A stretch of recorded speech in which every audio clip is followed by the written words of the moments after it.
हरे कृष्णा। आप सभी भक्तों का हार्दिक स्वागत है गीता अवलोकन हमारे इस कार्यक्रम में। आज हम अध्याय 17 जिसका शीर्षक है श्रद्धा के विभाग, उस पर अपनी चर्चा आगे बढ़ाएंगे। आज की हमारी ये तीसरी चर्चा है। इससे पहले 2 कक्षाएं हम पिछले बुधवारों को इस पर आयोजित कर चुके हैं। उनकी रिकॉर्डिंग अवेलेबल है, आप देख सकते हैं। आज की हमारी 99वीं कक्षा है, 99th क्लास, और काफी लंबा सफर हमारा आज तक का भगवत गीता का रहा है और आप सभी भक्तों ने बड़ा इसमें भाग लिया है उत्साह के साथ। उसके लिए आपका बहुत बहुत धन्यवाद। जब 100वीं कक्षा होगी तो एक बार फिर बड़ा धन्यवाद मैं आपको दूंगा अगली बार। मंगलाचरण प्रार्थनाओं से कक्षा का आरंभ करना चाहूंगा। एक बार पुनः मैं पूछना चाहूंगा उपस्थित भक्तों में, यदि कोई मंगलाचरण प्रार्थनाएं पढ़ सकें, उच्चारण कर सकें तो आपका अभ्यास होगा और अच्छा रहेगा। देखिए अगर कोई मैं बोलूं मैं बोलूं प्रभु जी? हाँ माता जी बोलिए बोलिए। हाँ ओके। हरिओम। ओम अज्ञानतिमिरान्धस्य ज्ञानाञ्जनशलाकया चक्षुरुन्मीलितं येन तस्मै श्रीगुरुवे नमः। श्रीचैतन्यमनोभीष्टं स्थापितं येन भूतले स्वयं रूपः कदा मह्यं ददाति स्वपदान्कितं। वन्दे अहं श्रीगुरो युत्पत्कमलं श्रीगुरून् वैष्णवांच श्रीरूपं साग्रजातं सगण रघुनाथित्वं तं सजीवं साद्वैतं सावधूतं परिजनसहितं कृष्ण चैतन्य देवं श्रीराधा कृष्ण पादान् सगण ललिता विशाखा विंताच। हरे कृष्ण करुणा सिंधु दीनबंधु जगतपते गोपेश गोपिका कांत राधा कांत नमोस्तुते। तप्त कांचन गौरांगी राधे वृंदावनेश्वरी वृषभानुसुते देवी प्रणमामि हरिप्रिये। वाञ्छाकल्पतरुभ्यश्च कृपा सिन्धुभ्येव च पतितानां पावनेभ्यो वैष्णवेभ्यो नमो नमः। श्री कृष्ण चैतन्य प्रभु नित्यानंद श्री अद्वैत गदाधर श्रीवासादि गौर भक्तवृंद। हरे कृष्ण कृष्ण कृष्ण हरे हरे, हरे राम राम राम हरे हरे। हरे कृष्ण कृष्ण कृष्ण हरे हरे, हरे राम राम राम हरे हरे। चलिए माता जी बहुत बहुत धन्यवाद। बहुत अच्छा आपने उच्चारण किया, बहुत अच्छा आपने उच्चारण किया, बहुत अच्छा आपने पढ़ा। एक आध जगह कहीं छोटी या थोड़ा सा हो गई थी मिस्टेक। हाँ, लेकिन आपने फिर भी पहली बार के दृष्टिकोण से पूरे नंबर आपको दिए जाते हैं जी। बहुत बहुत धन्यवाद। Thank you. चलिए आगे चलते हैं। अगला हमारा कार्यक्रम में विभाग होता है पुनः स्मरण का। तो हम यहाँ पर पिछली कक्षा को एक बार स्मरण करेंगे जी। तो हम पढ़ रहे हैं श्रद्धा के विभाग, अध्याय 13। इस पर हमने अपनी चर्चा 10वें श्लोक तक पूरी कर ली है और इस अध्याय में कुल 28 श्लोक हैं। आज हम चर्चा को थोड़ा आगे बढ़ाएंगे, 22वें श्लोक तक लगभग ले जाने का प्रयास करेंगे। लेकिन उससे पहले हम पिछली कक्षा में हमने क्या चर्चा करी थी एक बार जल्दी से उसका स्मरण कर लें, ताकि उसके बाद हम अच्छे से आगे की अपनी कक्षा आरंभ कर सकें। तो पिछली कक्षा में हमने पंच उपासना को लेकर चर्चा करी थी और ये पंच उपासना की चर्चा कहां से आई है? ये आई है 4थे श्लोक से, जहां श्रील प्रभुपाद जी 3 प्रकार की पूजाओं के बारे में बता रहे हैं, सतोगुणी, रजोगुणी, तमोगुणी। तो सतोगुणी, रजोगुणी, तमोगुणी पूजाओं का विश्लेषण करने के बाद अंत में एक पैराग्राफ में प्रभुपाद जी पंचो करते हैं और ये बताते हैं कि पंचोपासना की जो विधि है, ऐसी विधि का पालन करने वाले या ऐसे इस प्रकार की पूजा अर्चना करने वाले वो निर्विशेषवादी लोग होते हैं। निर्विशेषवादी लोग कौन होते हैं? निर्विशेषवादी लोग वो होते हैं जो भगवान के निराकार रूप का उपासना करते हैं। वो ये सोचते हैं कि वास्तविकता में परम सत्य जो है, परम सत्य मतलब जहां से हर वस्तु आई है, जहां से हर कुछ उत्पन्न हुआ है, जो हर वस्तु का, हर जीव का स्रोत है, वो परम सत्य है। वैष्णव लोग कहते हैं परम सत्य श्री कृष्ण है। निर्विशेषवादी लोग कहते हैं परम सत्य एक निराकार ब्रह्म ज्योति है या एक ज्योति है। ये मतभेद दोनों के मानने वालों में है। हम लोग वैष्णव सिद्धांत के अनुरूप व्याख्या करते हैं यहाँ पर इस्कॉन सेंटर में। तो पंचोपासना पर हमने चर्चा करी। प्रभुपाद जी वहां चूंकि 3 प्रकार की पूजाएं बता रहे हैं, तो वो कहते हैं कि भाई देखो, पंचोपासना भी सतोगुणी पूजा के अंतर्गत आती है और इसमें 5 प्रकार के देवताओं की पूजा की जाती है। तो हमने 5 प्रकार के देवता आपको बताए थे। शक्ति की पूजा मतलब दुर्गा जी की पूजा, उसके बाद फिर सूर्य की पूजा, फिर गणेश की पूजा, फिर शिव जी की पूजा और फिर विष्णु जी की पूजा। तो 5 देवी देवता हैं। तो पंचोपासना में क्या है कि आपको किसी भी इनमें से देवता को अपना इष्ट चुनना होगा और फिर अंत में जब आपको उससे भी आगे जाना हो, निराकार के ऊपर अपना ध्यान लगाना हो, तो आप इस पूजा पद्धति को छोड़ सकते हैं या छोड़ते हैं। ये उनका सिद्धांत है। पर वैष्णव सिद्धांत ये है कि भगवान श्री कृष्ण ही परम सत्य हैं, वहीं से सब कुछ आता है। इसका आधार कहां से मिलता है? इसका आधार श्रीमद् भागवत से मिलता है। कृष्णस्तु भगवान स्वयं, पहले ही स्कंद में वहां पर वर्णन किया गया है, कृष्णस्तु भगवान स्वयं, इस प्रकार से। तो वैष्णव जो है वो इस सिद्धांत के अनुसार भगवान श्री कृष्ण को परम सत्य मानते हैं। श्रीमद् भागवत का प्रथम श्लोक भी आप पढ़ें तो उसमें भी यही बात विदित होती है। तो खैर ये चर्चा बाद में कभी कर लेंगे कि भाई ऐसा क्या होता है, क्यों होता है। पर फिर हमने भक्ति विनोद ठाकुर जो हमारे एक वैष्णव आचार्य हैं, उन्होंने इस पंचोपासना को एक अलग ही रूप में, एक अलग ही दृष्टिकोण से उसका वर्णन किया है।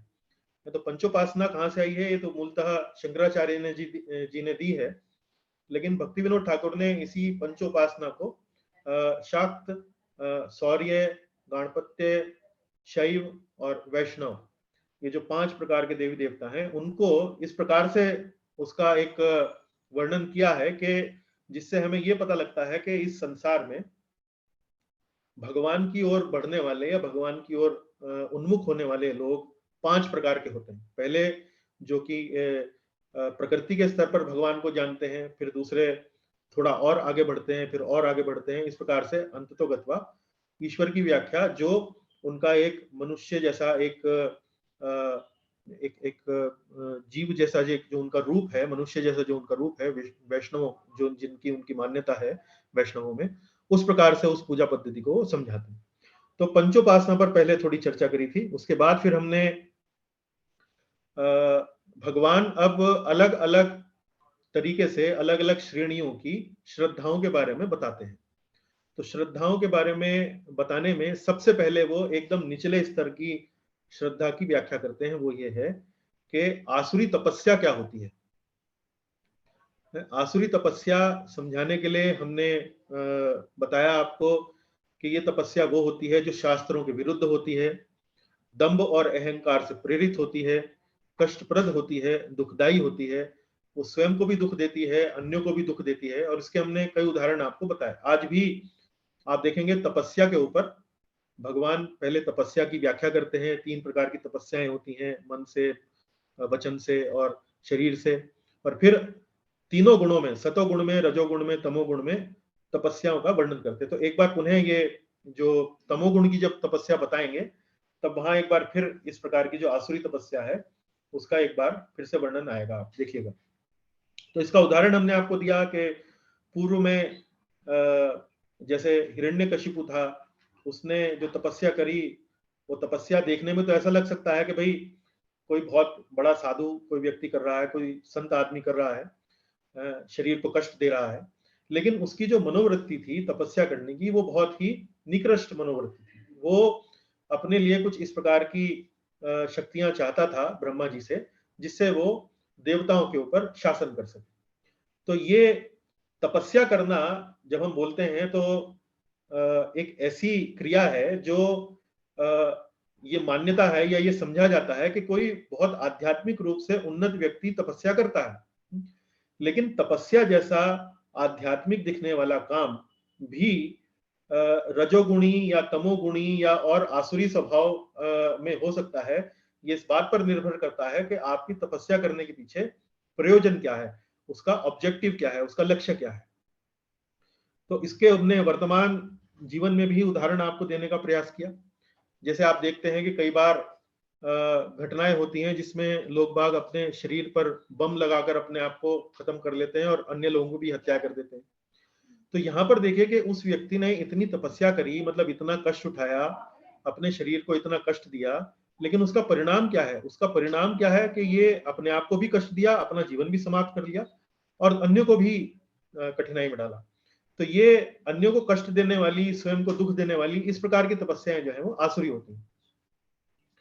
उसके बाद हमने भोजन का वर्णन किया। भगवान बता रहे हैं कि यदि आप सतोगुणी हैं तो आपका भोजन किस प्रकार का होगा, यदि आप रजोगुणी हैं तो आपका भोजन किस प्रकार का होगा, यदि तमोगुणी है तो भोजन किस प्रकार का होगा, तो उसका वर्णन कर रहे हैं। तो भगवान ये वर्णन क्यों कर रहे हैं? ताकि हम लोग ये समझ सकें कि हम वास्तव में गुणों के आधार पर हमारी जो स्थिति है वो किस तरह की है। क्या हम सात्विक हैं, क्या हम रजोगुणी हैं, क्या हम तमोगुणी हैं, उसका हम आकलन कर सकते हैं। सतोगुणी भोजन के बारे में चर्चा करते हुए बताते हैं कि ये आयु को बढ़ाने वाले होते हैं, स्वास्थ्य को बढ़ाने वाले होते हैं, मन को शुद्ध करने वाले होते हैं, बल देने वाले होते हैं। तो ये सब सतोगुणी भोजन की उन्होंने यहाँ पर व्याख्या करी है। और अलग अलग व्यंजन उन्होंने बताया कि भाई इस प्रकार के जो व्यंजन करते हैं वो व्यंजन होते हैं, वो रसमय होते हैं, चिकने होते हैं, हृदय को भाने वाले होते हैं, स्वादिष्ट होते हैं। तो ये सतोगुणी भोजन का वर्णन किया गया था। उसके बाद रजोगुणी भोजन का बहुत कट्ठे, खट्टे, गरम, चरपरे, मतलब बहुत मिर्चों से युक्त, शोक उत्पन्न करने वाले, रोग उत्पन्न करने वाले। भाई इतना मसालेदार भोजन करने से हमारे को रोग उत्पन्न होता है, रोग उत्पन्न होता है तो शोक भी साथ में अपने ले आता है। ये रजोगुणी भोजन की व्याख्या है। फिर तमोगुणी भोजन की व्याख्या हमने बताई कि बासी भोजन, दुर्गंध युक्त भोजन, सड़ा हुआ भोजन, और उसमें कई बार अस्पृश्य वस्तुओं से युक्त, मतलब जैसे उसमें अंडा मिला दिया या उसके अंदर आपने मदिरा मिला दी या और कोई इस प्रकार की अवांछनीय वस्तु अगर आप भोजन में मिश्रित कर देते हैं, उसको अस्पृश्य वस्तुओं से युक्त भोजन कहा है। तो इस प्रकार के भोजन का मन पर, बुद्धि पर बहुत सकारात्मक प्रभाव नहीं होता, अपितु नकारात्मक प्रभाव होता है। तो इस प्रकार के भोजन को तमोगुणी भोजन यहाँ पर कहा गया है। तो ये चर्चा हमने पिछली कक्षा में करी और अब आज की कक्षा में अब भगवान हमें यज्ञ और तपस्या और दान, इनको भी 3 गुणों में उनकी व्याख्या यहाँ पर हमारे लिए करेंगे, उनको समझाएंगे। तो यहाँ अब आप देखिए कि तपस्या है या यज्ञ है या दान है या भोजन इत्यादि, ये जो भी वस्तुएं हैं, इनको आध्यात्मिक बातों से जोड़कर देखा जाता है। तो आध्यात्मिक वस्तुएं भी, यज्ञ करना हुआ, तप करना हुआ, दान करना हुआ, यदि आप किसी रजोगुण में हैं या तमोगुण में हैं तो वो भी अलग अलग तरीके से लोग बाग करते हैं। तो उनको भगवान यहाँ पर अब हमारे लिए समझाएंगे। तो 3 गुणों में यज्ञ, अब उसकी व्याख्या भगवान कर रहे हैं। तो तीनों का मैंने अलग अलग यहाँ पर एक साथ तीनों श्लोक लिखे हैं। पहला श्लोक आप जो देख रहे हैं ये सात्विक सतोगुण को लेकर है, दूसरा श्लोक जो है वो रजोगुण को लेकर है, और तीसरा श्लोक जो है वो तमोगुण को लेकर है। तो पहले मैं इन श्लोकों का उच्चारण करूंगा, उसके बाद फिर अलग अलग इनके बारे में मैं व्याख्या करता हूं।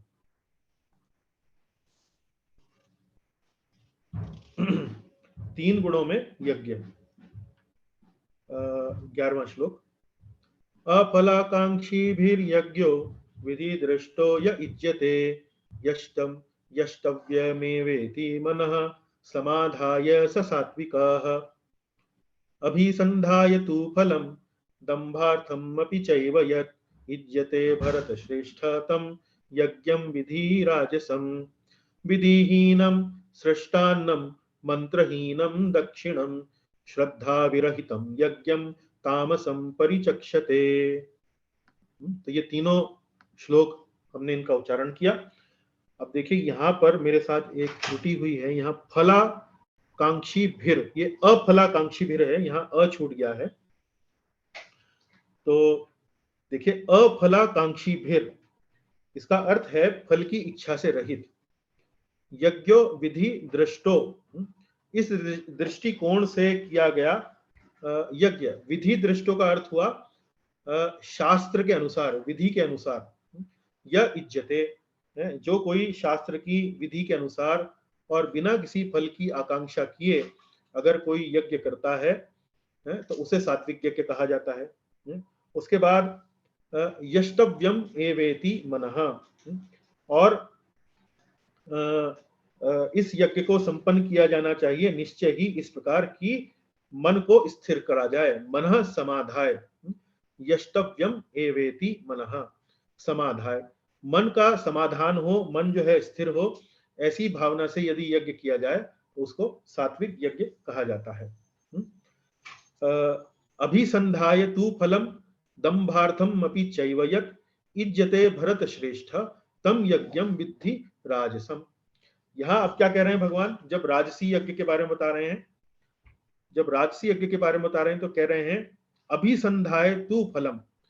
अभिसंधाय का अर्थ हुआ किसी इच्छा के कारण, कुछ प्राप्ति करने के कारण, मतलब कुछ फल प्राप्त करने के कारण यदि कोई यज्ञ किया जाता है वो राजसी होता है। दंभ आर्थम अपि चैव यत्, दंभ और अहंकार के कारण, दंभ और अहंकार के कारण यदि कोई किया जाए तो उसको भी राजसी यज्ञ कहा जाता है। इज्जते, इज्जते मतलब अपनी पूजा कराने के लिए, अपनी प्रतिष्ठा कराने के लिए यदि यज्ञ किया जाए उसे राजसी यज्ञ कहा जाता है।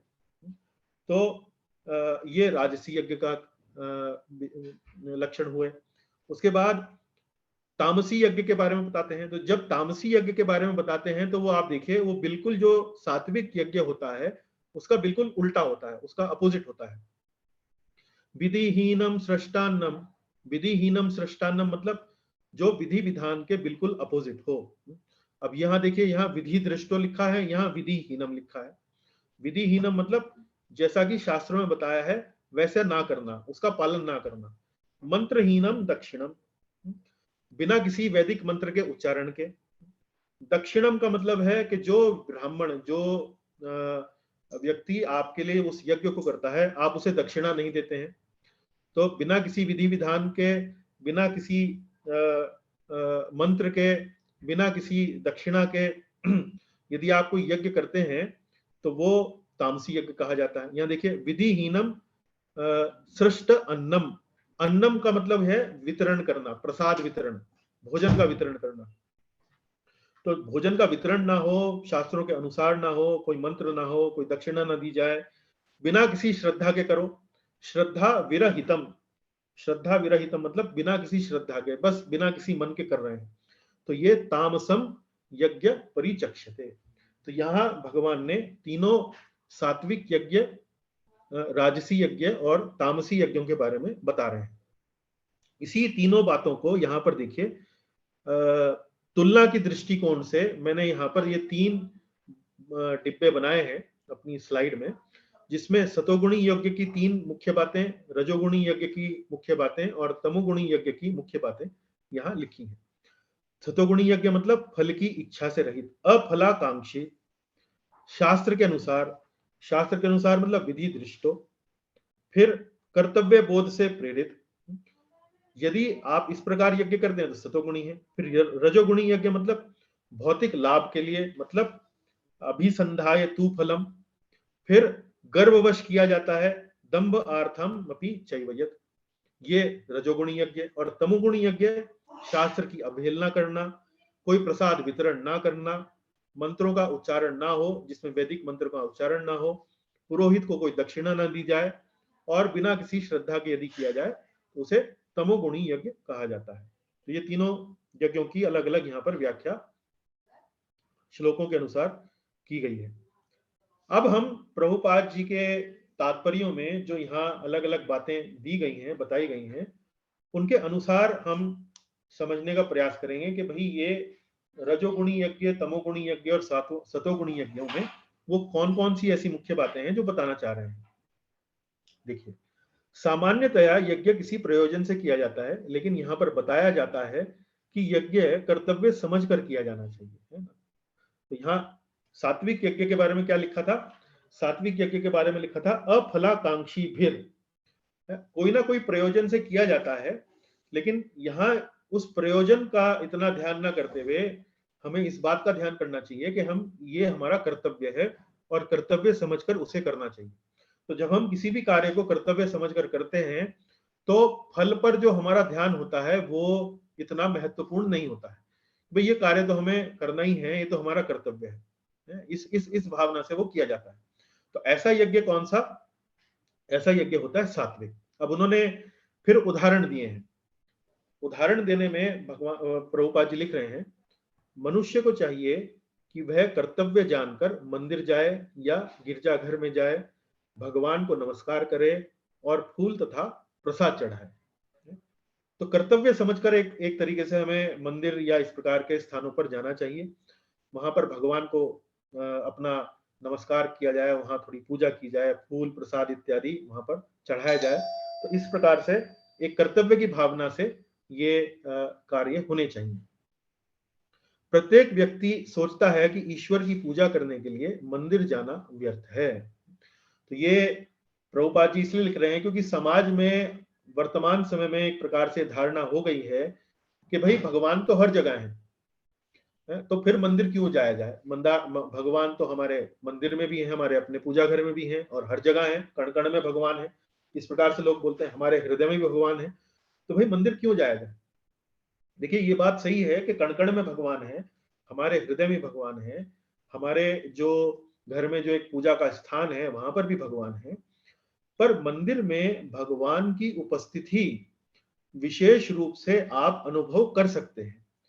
वहां का जो वातावरण है वो पूर्णतया इस भावना से उसको बनाया गया है जो सिर्फ और सिर्फ भगवत चेतना को आगे बढ़ाने के लिए ही किया जाता है।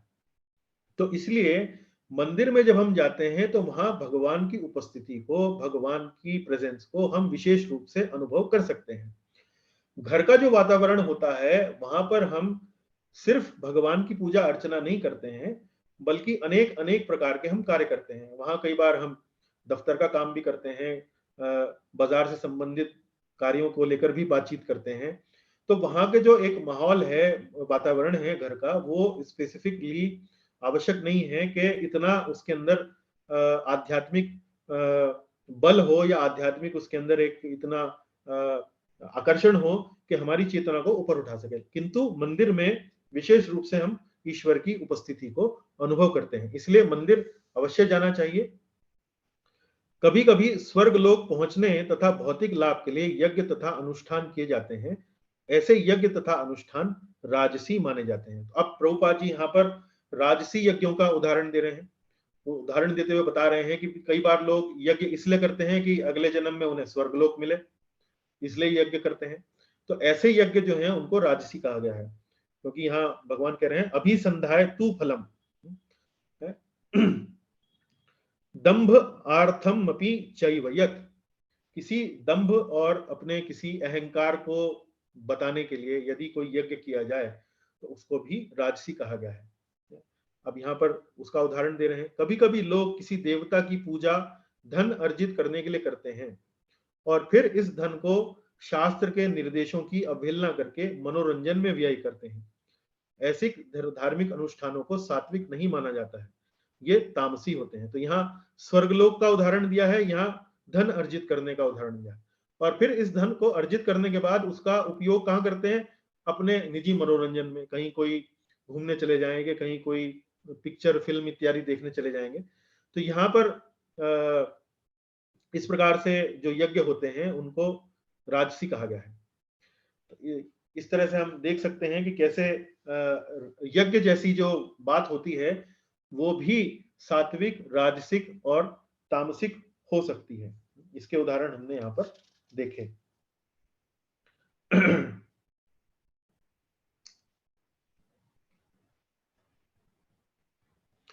चलिए अब हम आगे देखते हैं तपस्या को लेकर भगवान श्री कृष्ण अब यहाँ क्या कह रहे हैं। तो तपस्या, राजसी, सात्विक, राजसी और तामसी तपस्या को समझाने से पहले भगवान अब तपस्या क्या होती है उसको समझा रहे हैं। तपस्या 3 प्रकार की होती है। शरीर से तपस्या होती है, मन से तपस्या होती है और वाणी से तपस्या होती है। हमारा जो बोलना है उससे भी तपस्या होती है। तपस्या हम क्यों करते हैं? तपस्या करने के पीछे कारण ये होता है कि हम जो हमारी स्वाभाविक जो हमारी स्थिति है, स्वभावगत मन जो हमारा कहता है, उसको नियंत्रण में करने के लिए, किसी ऊंचे आदर्श की प्राप्ति के लिए, किसी ऊंचे उद्देश्य की प्राप्ति के लिए हम स्वेच्छा से शरीर पे, अपनी वाणी पर, अपने मन पर एक जो अंकुश लगाते हैं, एक जो उस पर रोकथाम लगाते हैं, उसको तपस्या कहा जाता है। लेकिन तपस्या यदि इस भावना से ना की जाए, किसी ऊंचे उद्देश्य से ना की जाए, तो वो तपस्या वास्तव में उचित नहीं होती है। तो तपस्या को 3 गुणों में समझाने से पहले कि सात्विक तपस्या क्या होती है, राजसिक तपस्या क्या होती है और तामसी तपस्या क्या होती है, इन तीनों स्तर पर तपस्या को समझाने से पहले सबसे पहले भगवान ये बता रहे हैं कि शरीर से जो तपस्या की जाती है उसके क्या उदाहरण हैं, मन से जो तपस्या की जाती है उसके क्या उदाहरण हैं, और वाणी से जो तपस्या की जाती है उसके क्या उदाहरण हैं। उसके बाद फिर भगवान ये बताएंगे कि सात्विक तपस्या क्या है, राजसी तपस्या क्या है और तामसी तपस्या क्या है। तो पहले हम एक एक करके तपस्याओं के बारे में समझते हैं कि शरीर की तपस्या किसे कहते हैं। उसके उदाहरण भगवान दे रहे हैं। कहते हैं, देव द्विज गुरु प्राज्ञ पूजनम शौचम आर्जवम ब्रह्मचर्यम अहिंसा च शारीरम तप उच्यते। ब्रह्मचर्यम अहिंसा च शारीरम तप उच्यते।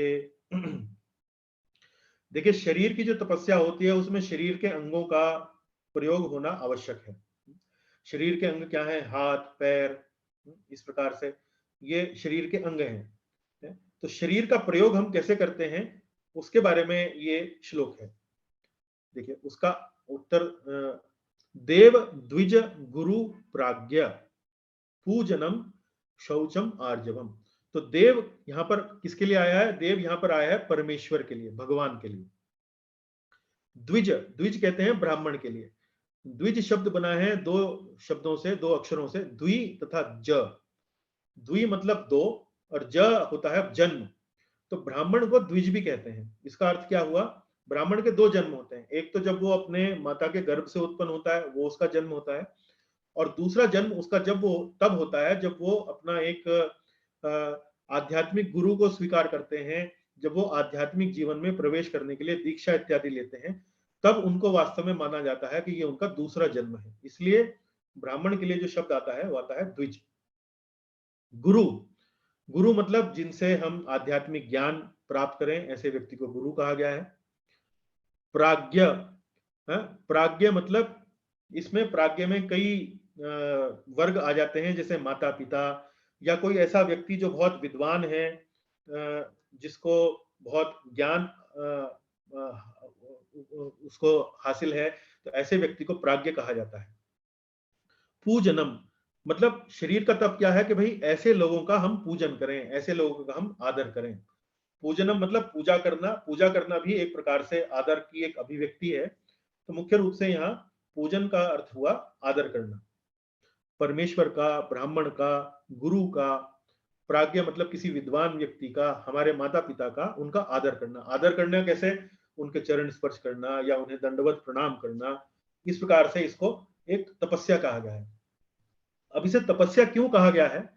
देखिए, जैसे मैंने आपको बताया कि तपस्या एक ऐसी क्रिया होती है कि हमारा स्वाभाविक रूप से उस क्रिया को करने के लिए भाव नहीं होता है। लेकिन हम उस क्रिया को करते हैं, स्वेच्छा से करते हैं, ताकि हम एक ऊंचा आदर्श, एक ऊंचे उद्देश्य को प्राप्त कर सकें। जैसे उदाहरण के रूप में मान लीजिए, जैसे यहाँ लिखा है कि हमें देव की, हमें भगवान की, ब्राह्मण की, गुरु की, किसी विद्वान व्यक्ति का आदर करना चाहिए। तो मान लीजिए हम अपने गुरु के पास जाएं और गुरु के पास जाकर पहले उनसे प्रश्न उत्तर आरंभ कर दें या उनसे चर्चा आरंभ कर दें।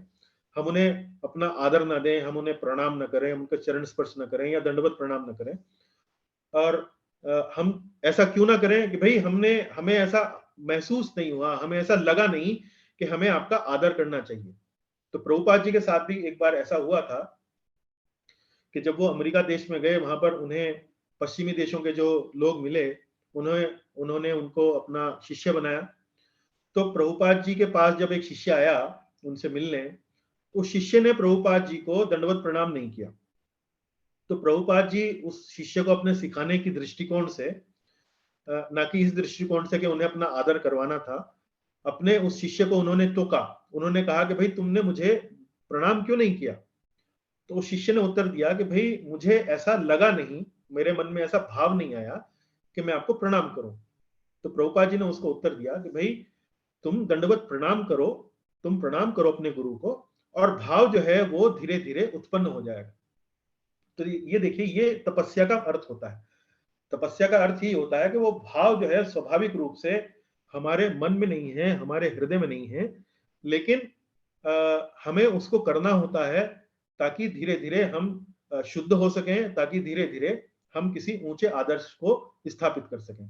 तो देव द्विज गुरु प्राज्ञ पूजनम, उनका पूजन करना चाहिए। और फिर शौचम आर्जवम च, शौचम आर्जवम, शौचम आर्जवम मतलब शौच बोलते हैं सफाई को। तो शरीर की तपस्या क्या हुई? कई बार हमारा मन नहीं होता है हमें स्नान करना है, हम सुबह उठते हैं, हमारा मन नहीं होता है स्नान करना है, लेकिन फिर भी एक तपस्या के भांति, एक तपस्या को देखते हुए हमें स्नान करना चाहिए। ना भी मन हो तो भी स्नान करना चाहिए। इससे धीरे धीरे हम एक ऐसा, हमारे मन में भाव उत्पन्न होने लगेगा। आर्जवम मतलब सरलता। सरलता मतलब हमें अपना जीवन जो है सरल रखना चाहिए। अपने जीवन में इतने सारे साधन, इतने सारे वस्तुएं, उनको अपने जीवन में भरना नहीं चाहिए, ताकि एक सरलता बनी रहे जीवन में। जैसे सरलता का एक उदाहरण क्या है कि भाई सरल वस्त्र पहने, बहुत ज्यादा तड़क भड़क वाले वस्त्र ना पहने। बहुत ज्यादा तड़क भड़क वाले वस्त्र यदि हमें पहनने पड़ते हैं तो उसको, उनको खरीदने के लिए हमें समय चाहिए, उसके खरीदने के लिए धन चाहिए, धन कमाने के लिए हमें अधिक काम करना पड़ेगा। तो यदि हम सरलता को अपनाते हैं कि भाई हम तो सरल से वस्त्र पहनेंगे, तो हमारी बहुत सारी बातें जो हैं, जो वो अपने आप सरल होती चली जाती हैं। तो ये भी एक शरीर का तप है, क्योंकि शरीर की इच्छा होती है कि भाई हम शरीर को सजाने के लिए उसको अच्छे से अच्छे उसको वस्त्र दें, उसको अच्छे से अच्छी सामग्री दें।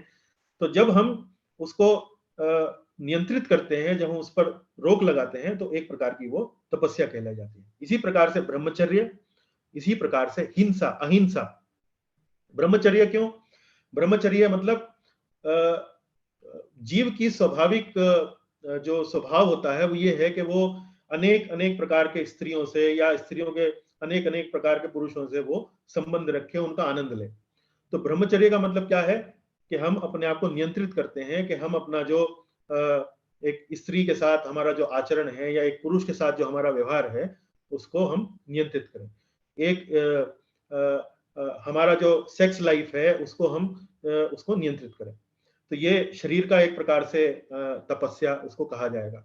अहिंसा, मान लीजिए हमारे जीवन में कोई इस प्रकार की घटना हो जिसमें हम आवेशित हो जाएं और किसी व्यक्ति पर हमला करने की हमारी भावना उत्पन्न हो जाए, तो जब हम अपने आप को नियंत्रित करते हैं, अपने हाथ को, अपने पैर को, अपने मन को इस प्रकार से जब नियंत्रित करते हैं कि भाई हम कोई हिंसा ना करें, तो ये भी शरीर की एक तपस्या कही जाती है। तो शरीर की तपस्या के यहाँ पर कई आपको देखिए भगवान उदाहरण दे रहे हैं कि शरीर की तपस्या किसे कहा जाता है। यहाँ देखिए, यहाँ ध्रुव महाराज का हमने एक चित्र लगाया है। ध्रुव महाराज किस प्रकार से एक पैर पर खड़े हुए हैं और भगवान की यहाँ पर वो तपस्या कर रहे हैं, तो तपस्या का शरीर का उदाहरण दिया गया है कि भाई 2 पैरों से खड़े हो सकते हैं, आराम से खड़े हो सकते हैं, लेकिन जानते बूझते हुए किसी एक ऊंचे उद्देश्य के लिए वो अपने शरीर को कष्ट दे रहे हैं ताकि उस उद्देश्य की प्राप्ति करी जा सके। प्रभुपाद जी अपने तात्पर्य में 14वें श्लोक के तात्पर्य में यहाँ पर वैवाहिक जीवन में अतिरिक्त मैथुन में रत न हो, क्योंकि शास्त्रों में केवल विवाह में ही मैथुन की अनुमति है, अन्यथा नहीं। यह ब्रह्मचर्य कहलाता है। तो ब्रह्मचर्य का उदाहरण देते हुए प्रभुपाद जी यहाँ लिख रहे हैं कि हमें, यदि हम गृहस्थ में हैं तो हमें अपनी पत्नी के साथ ही संबंध वहीं तक ही सीमित रखना चाहिए, ना कि उसके बाहर भी हमें संबंध स्थापित करने चाहिए। इसको भी ब्रह्मचर्य की श्रेणी में रखा जाता है। अब देखिए वाणी का तप भगवान बताएंगे। वाणी का तप बताते हुए भगवान कहते हैं, अनुद्वेग करम वाक्यम सत्यम प्रिय हितम च यत् स्वाध्याय अभ्यसनम चैव वाङ्मयम तप उच्यते। तो आप देखिए वाणी का तप मतलब हमारी स्वाभाविक रूप से इच्छा होती है कि हम बोलें, स्वाभाविक रूप से हमारी इच्छा होती है कि हम बहुत ज्यादा लोगों के साथ वार्तालाप करें, उनके साथ अपने मन की बात बताएं, उनके मन की बात सुने, इस प्रकार से हम बोलने के लिए प्रेरित होते हैं। तो वाणी का तब बताया गया है कि व्यर्थ नहीं बोलना चाहिए, व्यर्थ नहीं बोलना चाहिए। और वाणी का तप की परिभाषा क्या है उसके बारे में यहाँ अलग अलग बातें यहाँ बताई गई हैं। भगवान कहते हैं अनुद्वेग करम वाक्यम, अन्यों को शुद्ध ना करने वाले, किसी के मन में उद्वेग ना उत्पन्न हो, वो ऐसे वाक्य बोलने चाहिए। और सत्यम प्रिय हितम चयत, जो सच्चाई में डूबे हुए हो, झूठ नहीं बोलना चाहिए, प्रिय हो, सामने वाले को प्रिय लगे, और हितम, हितम मतलब उसका हित उनमें हो, ऐसा नहीं कि हम उसके अहित की बात उसको बोलें। तो अन्यों को शुद्ध न करने वाले, सच्चे लगने वाले, भाने वाले हितकर वाक्य हमको बोलने चाहिए। फिर स्वाध्याय अभ्यसनम चैव, तो ऐसे वाक्य हमको बोलने चाहिए जो स्वाध्याय मतलब जो वैदिक साहित्य के अनुसार हो, वैदिक साहित्य से बाहर हो, ऐसे वाक्य नहीं बोलने चाहिए।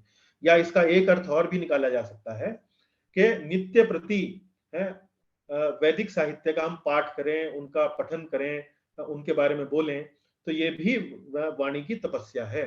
आमतौर पर व्यक्ति की इच्छा होती है कि भाई वो फिल्मी गाने गाए, या वो फिल्मी कहानियां जो है वो पढ़े या उनका उच्चारण करे। तो ऐसी बातों का उच्चारण करने से अधिक अच्छा है, श्रेष्ठ है, तपस्या है कि वैदिक साहित्य का नियमित पारायण करना, उनका पठन करना, उनका पाठ करना। तो ये सब वाणी की तपस्या बताई गई है। तो ये वाणी की तपस्या इसलिए बहुत महत्वपूर्ण है कि आप देखते हैं कि हमारे जीवन में अक्सर कई बार संबंधों में दरार आ जाती है, संबंधों में खटास आ जाती है। आमतौर पर देखा गया है कि इस प्रकार की जो संबंधों में समस्याएं उत्पन्न होती हैं वो बोलने के कारण होती हैं। हमने किसी को कुछ कह दिया, उसको चुभ गई, सामने वाले ने कोई बात हमको कह दिया, वो हमें चुभ गई। तो इस तरह से वाणी का तप, यदि हम इस श्लोक को उसका पालन करें तो हम अपने जीवन में अपनी वाणी को शुद्ध बना सकते हैं, अच्छी बना सकते हैं। तो ये वास्तव में वाणी का तप है। अब यहाँ हम प्रभुपाद जी की तात्पर्यों के अनुसार हम अलग अलग बातों को समझने का प्रयास करेंगे। उन्होंने कई बहुत अच्छी अच्छी बातें अपने तात्पर्य में बताई हैं इस श्लोक में। निस्संदेह जब शिक्षक बोले तो वह अपने विद्यार्थियों को उपदेश देने के लिए सत्य बोल सकता है, लेकिन उसी शिक्षक को चाहिए कि यदि वह उनसे बोले जो उसके विद्यार्थी नहीं है तो उनके मन शुद्ध करने वाला सत्य न बोले। तो एक बड़ी महत्वपूर्ण बात लिखी है यहाँ। प्रभुपाद जी क्या कह रहे हैं कि जैसे गुरु और शिष्य के बीच में एक संबंध होता है, तो गुरु और शिष्य के बीच में जो संबंध होता है उसमें शिष्य जो है वो गुरु के ऊपर विश्वास करता है, गुरु को अपना श्रेष्ठ मानता है। गुरु यदि उस अपने शिष्य को कोई ऐसी बात बोले जो कड़वी हो लेकिन शिष्य के हित में हो, तो चूंकि गुरु और शिष्य का संबंध इस प्रकार का होता है तो गुरु अपने शिष्य को ऐसे वचन बोल सकता है। गुरु और शिष्य में एक निकटता होती है। शिष्य के मन में गुरु के लिए एक आदर का भाव होता है। वो ये शिष्य जानता है कि गुरु मेरा अच्छा चाहते हैं, मेरा हित चाहते हैं, ये भावना शिष्य के हृदय में रहती है। तो ऐसे स्थिति में यदि गुरु शिष्य को कोई कड़वी बात भी बोल दे तो शिष्य को बुरा नहीं लगता है, उसको हर्ट नहीं होता है। लेकिन यदि वही गुरु किसी ऐसे व्यक्ति को वही बात बोले जो उसका विद्यार्थी ना हो, तो उसका मन शुद्ध हो सकता है, उसका मन जो है वो खट्टा हो सकता है। ऐसा प्रभुपाद जी क्यों लिख रहे हैं? वो ये बात समझाने के लिए लिख रहे हैं कि कई बार लोग कहते हैं कि हम तो जी सच बोलते हैं, हम तो जी बड़ा स्पष्ट बोलते हैं, हम अपने दिल में कोई बात नहीं रखते। ऐसा आपने कई लोगों को बोलते हुए सुना होगा। लेकिन इस पंक्ति को पढ़कर आप ये समझ सकते हैं कि स्पष्टवादी होना अच्छी बात है, लेकिन समय को देखते हुए स्पष्टवादी होना वो बुद्धिमानी है।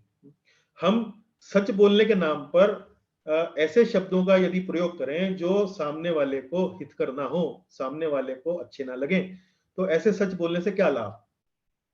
और फिर संबंध का भी हिसाब देखा जाता है।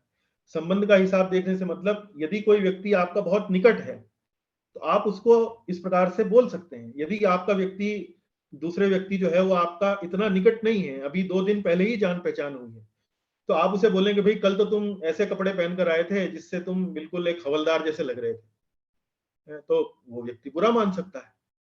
तो हमें अपनी वाणी का तप वही बताया गया है कि हमें देखभाल करके बात करनी चाहिए। ये सिर्फ इतना सरल नहीं है कि सिर्फ सच बोलना है और बिना किसी और बात का ध्यान नहीं रखना है, ये इतना सरल नहीं है।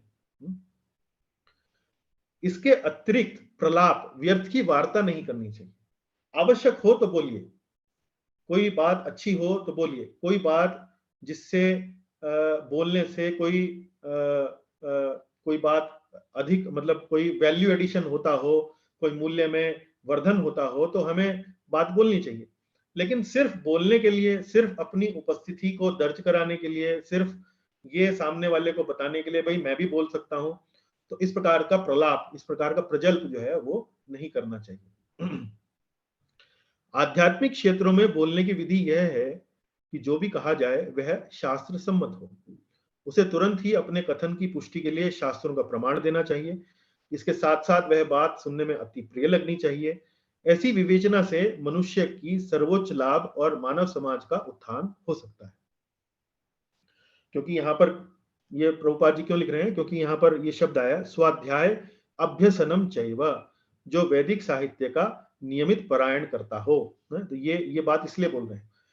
तो यहाँ वो बता रहे हैं कि आध्यात्मिक क्षेत्र मतलब यदि आप किसी आध्यात्मिक सभा में गए हैं जहां आध्यात्मिक विषय पर कोई चर्चा हो रही है, तो ऐसी बात बोलनी चाहिए जो शास्त्र सम्मत हो। वैसे भी सामान्यता हमें ऐसी ही बातें बोलनी चाहिए जो शास्त्र के अनुकूल हो, शास्त्र के अनुसार हो। और जब हम इस प्रकार से बात करें तो तुरंत ही हमें अपने कथन की पुष्टि के लिए शास्त्रों से प्रमाण देना चाहिए। भाई हम ऐसा क्यों बोल रहे हैं? देखिए यहाँ पर शास्त्र में ये बात कही गई है, वहां पर ये शास्त्र में ये बात कही है। तो जब हम इस प्रकार से वार्तालाप करते हैं तो वो वार्तालाप का वास्तव में बड़ा लाभ होता है। इसके साथ साथ ये बात सुनने में अत्यंत प्रिय भी लगनी चाहिए। और इस प्रकार की विवेचना यदि करी जाए तो इससे मानव समाज का उत्थान होता है, मानव समाज जो है प्रगति करता है। और फिर प्रभुपाद जी कह रहे हैं वैदिक साहित्य का विपुल भंडार है और इसका अध्ययन किया जाना चाहिए। तो यही देखिए, यही हमारी कक्षाओं का उद्देश्य भी है। हम भगवत गीता पढ़ा रहे हैं, इसके बाद हम अन्य ग्रंथों का भी अध्ययन करने के लिए करना चाह रहे हैं। तो वास्तव में हम क्या कर रहे हैं? देखिए वास्तव में हम वाणी का तप कर रहे हैं। वास्तव में हम अपनी वाणी को शुद्ध बना रहे हैं। वाणी को जब हम शुद्ध बनाते हैं तो हमारा मन भी शुद्ध बनता है। क्यों? क्योंकि हम आध्यात्मिक साहित्य से, आध्यात्मिक पुस्तकों से ये सब बातें कर रहे हैं। तो उसी बात को लेकर कह रहे हैं वैदिक साहित्य का विपुल भंडार है। विपुल मतलब बहुत अधिक, बहुत सारे वैदिक साहित्य उपलब्ध हैं, इनका हमें अध्ययन करना चाहिए। यही वाणी का तप है।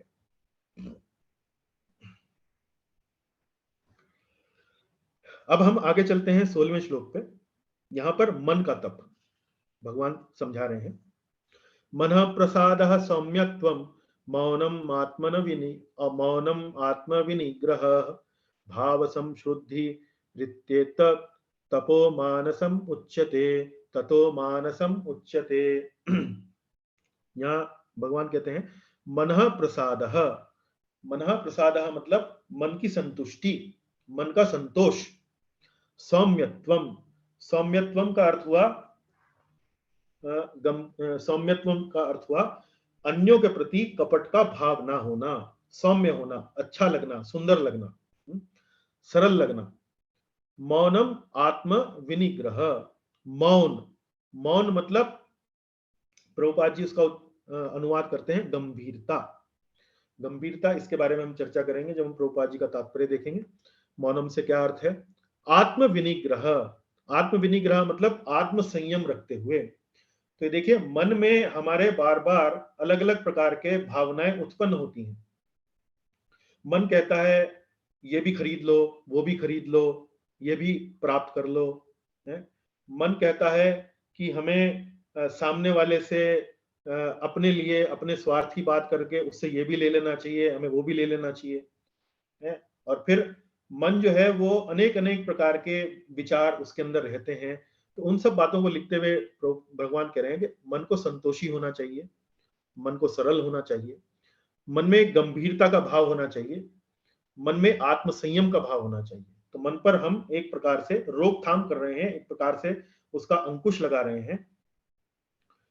भाव संशुद्धिर, भाव संशुद्धिर इति एतत्, भाव संशुद्धिर इति एतत् तपो मानसम उच्यते। और जीवन की शुद्धि, मन में ऐसे विचार हो कि ये जीवन को शुद्ध बनाए। तो जैसे हमने यहाँ एक चित्र दिखा रखा है, मन यहाँ पर एक साधक जो है वो भगवान के नामों का जप कर रहा है, हरे कृष्ण महामंत्र का जप कर रहा है। मंत्र, मंत्र शब्द में भी मन आता है। मंत्र, मनस्त्रायते इति मंत्रः। जो मन को नियंत्रण में करे, जो मन को कंट्रोल में करे, जो मन को रक्षा करे, मन की रक्षा करे। मनस्त्रायते, मन से जो है वो निकृष्ट विचारों को हटाए, ऐसी बातों को क्या कहते हैं? मंत्र। तो मनस्त्रायते इति मंत्रः। तो यहां पर देखिए जीवन की समशुद्धि, भाव समशुद्धिर इति एतत् तपो मानसम उच्यते। इस प्रकार की जो बातें हैं, ये जो मन का तप है, उसमें हमने देखे यहाँ हरे कृष्ण महामंत्र का ये जप दिखाया गया है, ये वास्तव में मन का तप है, इसको मन का तप कहा जाता है। अब देखिए आगे प्रभुपाद जी के तात्पर्य की सहायता लेते हुए थोड़ा इस श्लोक पर और प्रकाश डालते हैं। मन को संयमित बनाने का अर्थ है उसे इंद्रिय तृप्ति से विलग करना। उसे इस तरह प्रशिक्षित किया जाना चाहिए जिससे वह सदैव परोपकार के विषय में सोचे। मन के लिए सर्वोत्तम प्रशिक्षण विचारों की श्रेष्ठता है। तो देखिए एक एक करके समझते हैं। मन को संयमित बनाने का अर्थ है उसे इंद्रिय तृप्ति से विलग करना। देखिए यहां पहली बात क्या लिखी है? मनः प्रसादः। मनः प्रसाद मतलब संतोष। संतोष एक ऐसी भावना है या एक ऐसा शब्द है जिसका आमतौर पर लोग बाग अर्थ ये निकालते हैं कि भाई हम कोई कार्य करेंगे और उससे मन में एक संतोष जो है वो हमारे उत्पन्न होगा। एक संतोष को एक भावना से जोड़कर वो देखते हैं। किंतु हमें समझना चाहिए कि संतोष एक भावना ही नहीं है, संतोष एक निर्णय भी है, एक डिसीजन भी है। वो कैसे? जैसे उदाहरण के लिए कोई व्यक्ति एक 2 बेडरूम हॉल किचन के मकान में रहता है। अब उसके पड़ोसी ने 4 बेडरूम हॉल किचन का मकान ले लिया। ये व्यक्ति 2 वाले में रहता है, उसके पड़ोसी ने 4 बेडरूम हॉल किचन का ले लिया। अब अगर उसका मन असंतोषी होगा तो जब वो अपने पड़ोसी को देखेगा तो वो कहेगा कि भाई उसने तो 4 का ले लिया यार, मेरे पास 2 का है, मैं भी 4 का लूंगा। तो ये बात हमको समझनी चाहिए कि मन संतोष जो है वो एक निर्णय भी है। हमें ये निर्णय लेना पड़ेगा, हमें अपना एक निर्धारण करना पड़ेगा कि भाई मैं कहां तक जाऊं अपने जीवन में, मैं अपना लक्ष्य, मैं अपना ध्येय जीवन में मेरा क्या है। मेरा जीवन में लक्ष्य है आध्यात्मिक प्रगति करना, और आध्यात्मिक प्रगति करने के लिए ये जो 2 बेडरूम हॉल किचन का मकान आज की तारीख में मेरे पास है, ये मेरे उन कार्यों को करने के लिए उपयुक्त है। मुझे इससे बड़ा मकान की आवश्यकता आज की तारीख में नहीं है। तो यदि हम इस प्रकार से सोचेंगे तो ये हो गया, संतोष एक निर्णय भी है। मतलब हमें कहीं ना कहीं अपना एक लकीर हमको अपने जीवन में खींचनी पड़ेगी कि भाई इसके आगे हमें नहीं जाना है, और हमें अपना एक उद्देश्य, जीवन का वास्तविक उद्देश्य हमारा क्या है, उसको एक निश्चय, उसको निर्धारित करना पड़ेगा। मान लीजिए आपके अब जीवन में, आपके परिवार में 4 सदस्य थे। अब 4 सदस्यों के लिए 2 बेडरूम हॉल किचन का मकान उपयुक्त था, पर किसी वजह से अब 4 सदस्यों के बजाय अब सदस्यों की संख्या हो गई 6। अब ये मकान छोटा पड़ने लगा। तब आप सोच सकते हैं कि भाई मैं अपना जीवन का उद्देश्य, मेरा आध्यात्मिक जीवन में आगे बढ़ना है, लेकिन मेरे घर में अब इतनी जगह नहीं है, इतना स्थान नहीं है, और जिसके लिए मुझे अब अपने साधना में, मुझे अपने कार्यक्रमों में, मुझे अपना कार्य करने में दिक्कत होने लगी है। अब मुझे बड़ा घर चाहिए। तो तब आप यदि सोचते हैं कि भाई ठीक है, मुझे 4 कमरे का, 5 कमरे का मकान चाहिए ताकि घर के बाकी सदस्य भी आ सकें, तब ये निर्णय उचित लगता है कि भैया आप बड़ा मकान ले लें। लेकिन केवल देखने के लिए, दिखावे के लिए आप इस प्रकार का कार्य करें तो वो उचित नहीं है। इसको कहते हैं मन का संतोष करना। फिर प्रभुपाद जी कहते हैं कि मन का संतोष हम नहीं करते हैं तो क्या हमें हानि होती है। हम इंद्रिय भोग के बारे में जितना सोचते हैं उतना ही मन अतृप्त होता जाता है, उतना ही मन अतृप्त। आप इंद्रियों के बारे में, इंद्रिय भोग के बारे में जितना आप सोचेंगे उतना ही ऐसा है कि जैसे आग में घी डालना। आग में जब हम घी डालते हैं तो अग्नि शांत नहीं होती है और भड़कती है। इसीलिए जब हम इंद्रिय तृप्ति में संलग्न होते हैं तो हमारी इंद्रिय तृप्ति करने की जो भावना है वो और भी प्रबल होती चली जाती है। इस वर्तमान युग में हम मन को व्यर्थ ही अनेक प्रकार के इंद्रिय तृप्ति के साधनों में लगाए रखते हैं, जिससे मन संतुष्ट नहीं हो पाता। अतएव सर्वश्रेष्ठ विधि यही है कि मन को वैदिक साहित्य की ओर मोड़ा जाए, क्योंकि यह संतोष प्रदान करने वाली कहानियों से भरा है, जैसे कि पुराण तथा महाभारत। तो मन जो है वो इधर उधर भागता है, तो उसको नियंत्रण में कैसे करें? उसको नियंत्रण में करने का साधन है मन को आध्यात्मिक गतिविधियों में लगाएं। तो एक उदाहरण मैंने दिया भगवान के नामों का जप। दूसरा उदाहरण यहाँ प्रभुपाद जी दे रहे हैं, उसको वैदिक साहित्य की ओर मोड़ा जाए। वैदिक साहित्य मतलब आप अपने जीवन में जब भी आपका मन इधर उधर जाए तो आप वैदिक साहित्य को खोलें, रामायण पढ़ें, महाभारत पढ़ें, भागवत पढ़ें, भगवत गीता पढ़ें। अनेक अनेक प्रकार के वैदिक साहित्य उपलब्ध हैं। प्रभुपाद जी ने बहुत सारी पुस्तकें हमें दे रखी हैं। इससे आपका मन जो है वो कंट्रोल में आएगा, मन जो है वो शांत होगा। मन को छल कपट से मुक्त होना चाहिए और मनुष्य को सबके कल्याण के विषय में सोचना चाहिए। तो ये यहाँ प्रभुपाद जी क्यों बात लिख रहे हैं? क्योंकि इस श्लोक में सौम्यत्वम एक शब्द आया है। सौम्यत्वम का मतलब है छल कपट से रहित। छल कपट क्यों करता है आदमी? छल कपट इसलिए करता है ताकि वो और इंद्रिय तृप्ति कर सके। उस व्यक्ति के पास कुछ ऐसी वस्तु है जो यदि उसके पास ना होकर मेरे पास आ जाए तो मैं और अधिक इंद्रिय तृप्ति कर पाऊंगा, इसलिए वो छल कपट करता है। उसको ऐसे उल्लू बनाऊं, उसको वैसे उल्लू बनाऊं, इस प्रकार से। मौन का अर्थ है मनुष्य निरंतर आत्म साक्षात्कार के विषय में सोचता रहे। कृष्ण भावना भावित व्यक्ति पूर्ण मौन इस दृष्टि से धारण किए रहता है। देखिए, मौन का जो शब्द का जो अर्थ है, अक्सर लोग सोचते हैं कि चुप बैठ जाओ,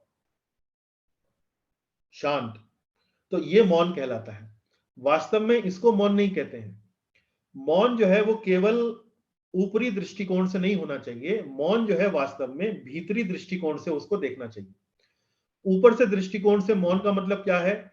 बिल्कुल चुप रहे हैं, कुछ नहीं बोल रहे हैं, ये ऊपर शरीर के स्तर पर मौन कहलाता है। लेकिन मौन का वास्तविक अर्थ है कि अंदर से, भीतर से, हमारे अंदर जो एक मन जो चंचलता दिखाता रहता है, अलग अलग प्रकार की जो प्रस्ताव वो प्रस्तुत करता रहता है, यहाँ जाओ, वो देखो, तुमने तो अभी यूरोप नहीं घूमा है, तुमने तो अभी ये व्यंजन नहीं चखा है, तुमने तो अभी 2 ही बेडरूम हॉल किचन के मकान में तुम रह रहे हो। इस प्रकार की भावनाएं जो है वो मन जो है हमारे सामने प्रस्तुत करता रहता है। तो मौन का वास्तविक अर्थ है मन का शांत होना, मन को वास्तविक रूप से नियंत्रण में होना। ये वास्तव में मौन का अर्थ है। इसलिए प्रभुपाद जी यहाँ मौन शब्द का अर्थ लिख रहे हैं गंभीरता। गंभीरता मतलब मन के अंदर आध्यात्मिक विचार जो है वो नित्य चलते रहें, इसको वास्तविक रूप से मौन कहा जाता है। और कृष्ण भावना भावित व्यक्ति, जो व्यक्ति भक्ति में लगा हुआ है, वो पूर्ण रूप से मौन इसीलिए रहता है क्योंकि वो सिर्फ भगवान से संबंधित कार्य करता है, भगवान से संबंधित बात करता है, भगवान से संबंधित विचार उसके मन में आते हैं। तो ये वास्तविक रूप से मौन यही है। मौन ये नहीं है कि हम चुप होके बैठ जाएं। मौन ये है कि हम जब भी बोलें तो वो शास्त्रों के अनुसार हो, भगवान से संबंधित कोई बात हो, तो वो वास्तविक रूप से मौन कहा जाता है। देखिए, अब आगे चलते हैं 3 गुणों में तपस्या। तो भगवान ने अब तीनों तरह की तपस्या समझा दी। कौन कौन सी? शरीर की तपस्या है, वाणी की तपस्या और मन की तपस्या। अब वो 3 गुणों में इन तपस्याओं को समझाएंगे कि भाई सतोगुणी तपस्या किसे कहते हैं, रजोगुणी तपस्या किसे कहते हैं और तमोगुणी तपस्या किसे कहते हैं। तो भगवान अब श्लोक बोल रहे हैं 17वां, 18वां, 19। श्रद्धया परया तप्तम तपस्तत्त्रिविधं नरैः अफलाकांक्षीभिर्युक्तः सात्विकं परिचक्षते। सत्कार मान पूजार्थं तपोदम्भेन चैव यत् क्रियते तदीह प्रोक्तं राजसं चलमुद्ध्रुवम्। मूढग्राहेण आत्मनो यत्पीडया क्रियते तपः परस्यो साधनार्थं वा तत्ताम समुदाहृतम्। तो ये तीनों तपस्याएं बताई गई हैं। पहला श्लोक सात्विक तपस्या के लिए, दूसरा श्लोक राजसी तपस्या के लिए और तीसरा श्लोक तामसी तपस्या के लिए। तत्तामस, तत्तामस उदाहृतम, उदाहृतम मतलब बोलना। इन तीनों तपस्याओं को समझने के लिए जो यहाँ श्लोक में बातें बोली गई हैं, ये आप 3 बक्से देख सकते हैं, जिसमें 17वें, 18वें और 19वें श्लोक में जो मुख्य बात कही गई है वो आप यहाँ से समझ सकते हैं। तो सतोगुणी तपस्या क्या होती है?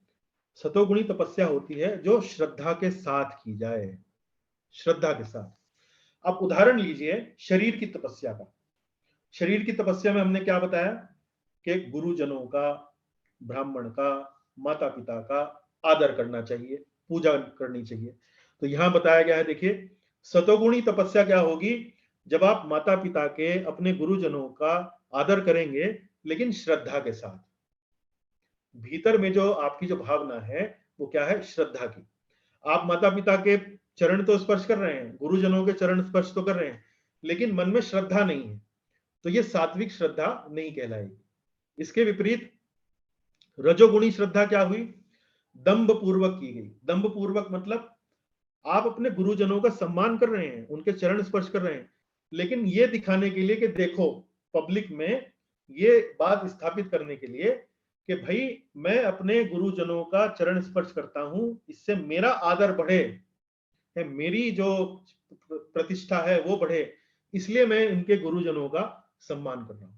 तो देखिए जो चेतना होती है, जो ये गुण होते हैं, वो किस तरह से सूक्ष्म रूप से कार्य करते हैं। बाहर से वही गतिविधि रजोगुणी भी हो सकती है, सतोगुणी भी हो सकती है और तमोगुणी भी हो सकती है। अब ये देखिए मूर्खतावश, तो यदि कोई कार्य इसी प्रकार से जो तपस्या की जाए वो मूर्खतावश की जाए, तो मूर्खतावश का उदाहरण भी दिया जा सकता है। मूर्खतावश का उदाहरण ये हो सकता है कि भाई आप माता पिता की बजाय आप किसी ऐसे व्यक्ति की पूजा अर्चना कर रहे हैं जो वास्तव में पूजा के योग्य ही नहीं है। मान लीजिए कोई ऐसा व्यक्ति है जो सम्मान के योग्य नहीं है, कोई ऐसा व्यक्ति है जो चोर है, डाकू है, कोई पापी है, इस प्रकार का व्यक्ति है, तो आप यदि उसकी शरीर से तपस्या के कारण, मतलब अगर आप उसके चरण स्पर्श करते हैं, तो ये मूर्खता में एक प्रकार से तपस्या कही जाएगी। तो लाभ की इच्छा के बिना, सतोगुणी तपस्या मतलब लाभ की इच्छा के बिना की जाए। आप वाणी का तप मतलब आप किसी के हित के लिए कोई बात बोल रहे हैं, तो आप उसके हित के लिए मान लीजिए कोई बात बोल रहे हैं, उसमें इसलिए नहीं बोल रहे हैं कि उसमें आपको वो कोई धन दे देगा या आपका कोई प्रशंसा कर देगा या आपका कोई मतलब बहुत बड़ा कोई आपको साधन आपको संपन्न बना देगा। तो लाभ की इच्छा के बिना। तो तपस्या तो तीनों गुणों में, तीनों तरह की तपस्या हमने देखी, शरीर की, वाणी की और मन की। लेकिन वो जो भी तपस्याएं हैं वो लाभ के इच्छा के बिना। मान लीजिए आप अपने गुरुजनों के चरण स्पर्श कर रहे हैं, शरीर की तपस्या हो गई, लेकिन मन में भाव है कि गुरु जी जो है मुझे कुछ प्रसाद देंगे या मुझे कोई मेरी प्रशंसा करेंगे सभा में अन्य शिष्यों के सामने, देखो ये तो कितना मेरा आदर करता है, सम्मान करता है। तो ये लाभ की इच्छा के बिना ये तपस्या की जाती है। लेकिन रजोगुणी तपस्या सम्मान के लिए, सत्कार के लिए ये तपस्या की जाती है कि भाई मुझे सम्मान मिलेगा, मुझे सत्कार होगा, मेरा आदर करेंगे लोग। और तमोगुणी तपस्या आत्म उत्पीड़न के लिए, आत्म उत्पीड़न के लिए। जैसे मैंने आपको आसुरी तपस्या का उदाहरण दिया 5वें श्लोक में, जहां से हमने पिछली कक्षा आरंभ करी थी। तो ये आतंकवादी घटनाएं, जैसे आप देखते हैं कि कोई व्यक्ति आतंकवादी घटनाओं करने के लिए, जैसे अमेरिका पर वो जो आतंकवादी थे उन्होंने पूरा हवाई जहाज ही एक बिल्डिंग के ऊपर गिरा दिया। तो उसको कार्य को करने के लिए उन्होंने कितनी तपस्या करी होगी, कितनी तैयारी करी होगी, कितना उन्होंने बुद्धि लगाई होगी, अलग अलग प्रकार के कागजों का उन्होंने निर्माण किया होगा कि भाई इस ऑफिसर को उल्लू बना सकें, उसको उल्लू बना सकें। लेकिन अंत में किया क्या? अंत में अपना अपना जीवन तो समाप्त कर ही लिया और दुनिया भर के और अन्य लोगों का विनाश किया। ये एक तरह से तमोगुणी तपस्या है, तमोगुणी तपस्या है ना। तो ये देखिए, फिर सतोगुणी तपस्या मतलब परमेश्वर में प्रवृत्त। परमेश्वर में प्रवृत्त मतलब मान लीजिए आप अपने गुरुजनों का सम्मान कर रहे हैं, ये शरीर की तपस्या होगी। बार बार आपको उदाहरण दे रहा हूं ताकि आप समझ सकें, पिछले श्लोक जो है और ये श्लोक जो है आप उनका कनेक्शन आपस में समझ सकें। तो सतोगुणी तपस्या में जो व्यक्ति मान लीजिए अपने गुरु का चरण स्पर्श करता है, उसके मन में भाव रहता है कि मेरे भगवान श्री कृष्ण मेरे इस कार्य से, मेरे इस आचरण से उनको प्रसन्नता होगी। मैं अपने गुरु का सम्मान कर रहा हूं, उनका आदर कर रहा हूं, मैं अपने माता पिता का आदर कर रहा हूं, सम्मान कर रहा हूं। इससे मेरे भगवान श्री कृष्ण इस बात को उनका हृदय जो है वो प्रसन्न होगा, इसलिए मैं ये कर रहा हूं। तो ये व्यक्ति जो सतोगुणी तपस्या करता है वो परमेश्वर में प्रवृत्त होकर करता है। उसके मन में भाव क्या रहता है?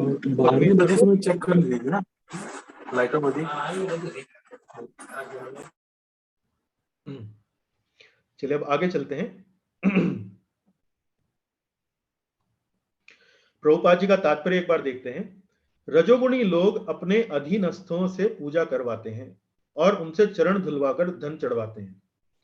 तपस्या करने के बहाने ऐसे कृत्रिम आयोजन राजसी माने जाते हैं। इनके फल क्षणिक होते हैं और कुछ समय तक रहते हैं। तो रजोगुणी लोग जो हैं वो अपनी पूजा अर्चना क्यों करवाते हैं कि भाई उससे मेरा मान बढ़ेगा, मेरा सम्मान बढ़ेगा। तो ये राजसी तपस्या का एक उदाहरण यहाँ दिया गया है।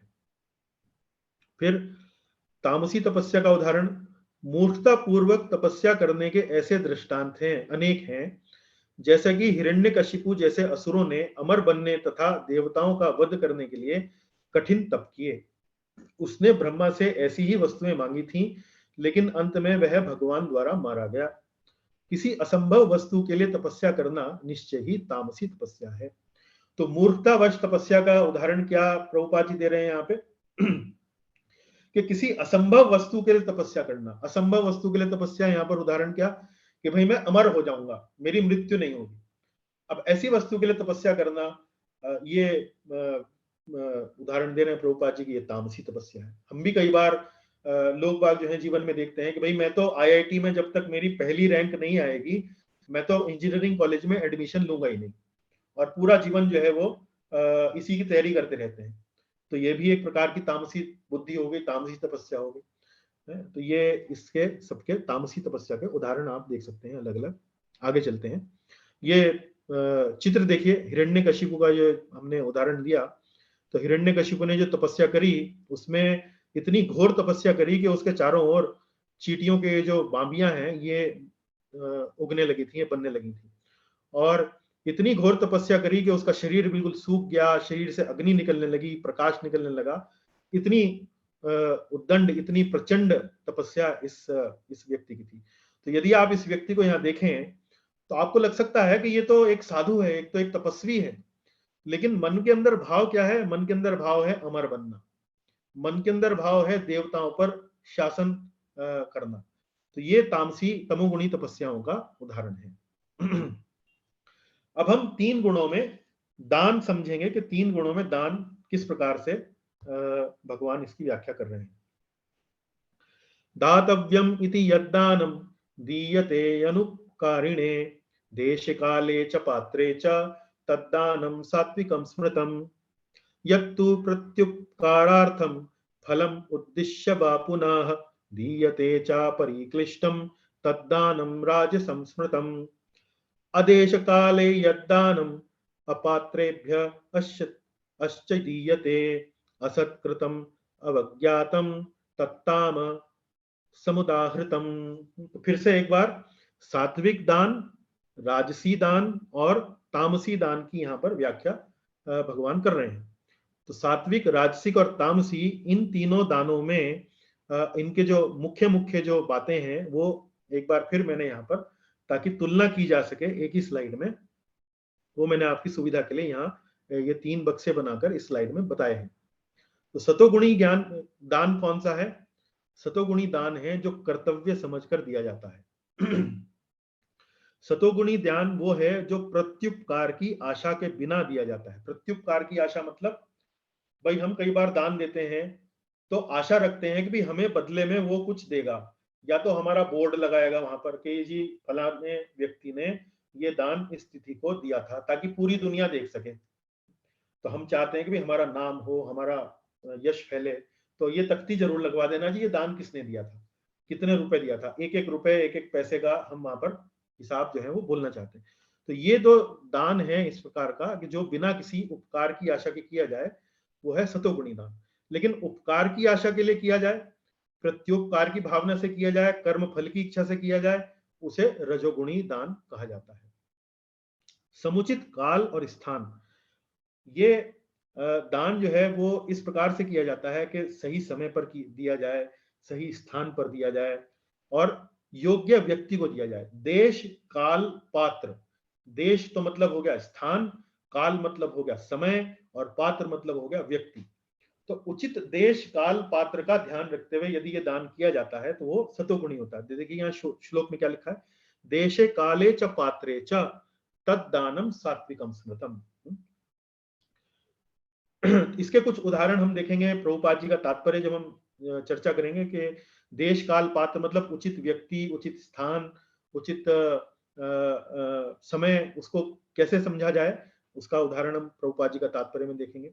रजोगुणी दान क्या है? अनिच्छा पूर्वक दिया जाता है। अनिच्छा पूर्वक मतलब इच्छा नहीं है, एक जबरदस्ती कहीं कोई बात आ गई है, आप बच नहीं पा रहे हैं, आपको देना पड़ रहा है, आपकी इच्छा नहीं हो रही है, इसको बोलते हैं अनिच्छा पूर्वक दान करना, और ये रजोगुणी की श्रेणी में आता है।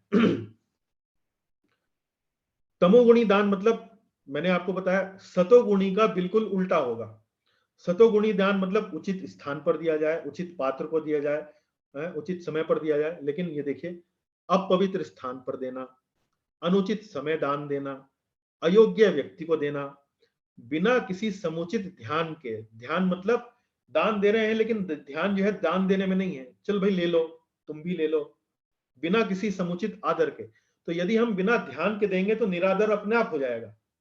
अगर हम किसी व्यक्ति को दान दे रहे हैं, भावना जो है हृदय में अच्छी नहीं है, भावना जो है उल्टी है, हम व्यक्ति को दान तो दे रहे हैं लेकिन भीतर ही भीतर उसे कोस रहे हैं, क्यों आ गया ये हमारे घर दान लेने, क्यों जबरदस्ती हमारे गले पड़ गया। इस प्रकार की यदि हम भावना रखते हैं तो इसको तमोगुणी दान इसको कहा जाएगा। अब प्रभुपाद जी के तात्पर्य में पढ़ने का प्रयास करेंगे। वैदिक साहित्य में ऐसे व्यक्ति को दान देने की संस्तुति है जो आध्यात्मिक कार्यों में लगा हो। अविचार पूर्ण ढंग से दान देने की संस्तुति नहीं है। आध्यात्मिक सिद्धि को सदैव ध्यान में रखा जाता है। तो सबसे उत्तम दान कौन सा है? सबसे उत्तम दान वह है जो ऐसे व्यक्ति को दिया जाए जो आध्यात्मिक गतिविधियों में लगा हुआ है। तो आध्यात्मिक गतिविधियों को इतनी महान महत्ता क्यों दी गई है, इतनी इंपॉर्टेंस क्यों दी गई है? क्योंकि वास्तव में ये जो भौतिक जीवन है इसमें शरीर जो है वो नश्वर है। तो यदि आप किसी व्यक्ति को दान इस भावना से दे रहे हैं कि भैया इसकी भूख खत्म हो जाएगी, इसको थोड़ा शरीर को ठंड नहीं लगेगी, ये थोड़ा सा इसके जो स्वास्थ्य है वो थोड़ा इंप्रूव हो जाएगा, वो थोड़ा सुधर जाएगा, तो ऐसा दान देने में उसमें कोई आपत्ति नहीं है, लेकिन वास्तव में जो सर्वश्रेष्ठ दान जो है वो कौन सा होता है, जो उस व्यक्ति को भगवान के निकट लेके जाए। क्यों? क्योंकि भगवान के निकट जब वो व्यक्ति पहुंचेगा तभी तो उसकी इस भौतिक जगत से छुटकारा पाने की कोई उपाय आगे बढ़ेगा। लेकिन अगर वो भगवान के निकट नहीं पहुंच रहा है और सिर्फ शरीर तक ही, मन तक ही यदि उसका दान जो है वो सीमित है, उसका लाभ दान का सीमित है, तो वो कोई दान जो है कोई बहुत सर्वश्रेष्ठ दान नहीं कहा जाता है। ऐसे ही इसलिए लिखा गया है, अविचार पूर्ण ढंग से दान देने की संस्कृति नहीं है, आध्यात्मिक सिद्धि को सदैव ध्यान में रखा जाता है। तो आप कहेंगे कि भाई हम मान लीजिए किसी गरीब व्यक्ति को कोई हम दान देना चाह रहे हैं, उसका कोई हम भला करना चाह रहे हैं, तो क्या करें, ऐसी परिस्थिति में क्या करें? उसके लिए देखिए अगली लाइन देखिए, मान लीजिए तीसरी लाइन देखिए, कभी कभी निर्धन को दान करुणावश दिया जाता है, लेकिन यदि निर्धन दान देने योग्य पात्र नहीं होता तो उससे आध्यात्मिक प्रगति नहीं होती है। आध्यात्मिक प्रगति क्यों नहीं होती? निर्धन दान देने योग्य पात्र नहीं होता। अब देखिए, निर्धन व्यक्तियों को जब आप दान देते हैं, मान लीजिए किसी व्यक्ति को आपने, निर्धन व्यक्ति को 100 रुपए आपने दान दिए, उस व्यक्ति ने उस 100 रुपए से क्या काम किया? उस व्यक्ति ने 100 रुपए से शराब के ठेके पर जाकर शराब खरीदी और शराब पिया, घर पर जाकर अपनी बीवी को मारा। तो ये दान उचित था? आपने दान दिया, उस व्यक्ति ने अपने शरीर का नुकसान किया और अपनी बीवी को भी प्रताड़ना दी, तो ये दान उचित नहीं है। योग्य पात्र को दान देना चाहिए। तो विशेष रूप से यदि हम किसी गरीब को, किसी निर्धन को यदि कोई दान देते हैं, तो सर्वश्रेष्ठ जो तरीका है इस प्रकार का दान देने का, तो मुझे जो लगता है वो ये है, उस व्यक्ति को आप प्रसाद खिलाएं। प्रसाद, प्रसाद मतलब जो भोजन आपने भगवान को अर्पित किया हुआ है वो प्रसाद हो गया, उसमें आध्यात्मिक एक पोटेंशियल आ गया, आध्यात्मिक एक उसके अंदर शक्ति आ गई।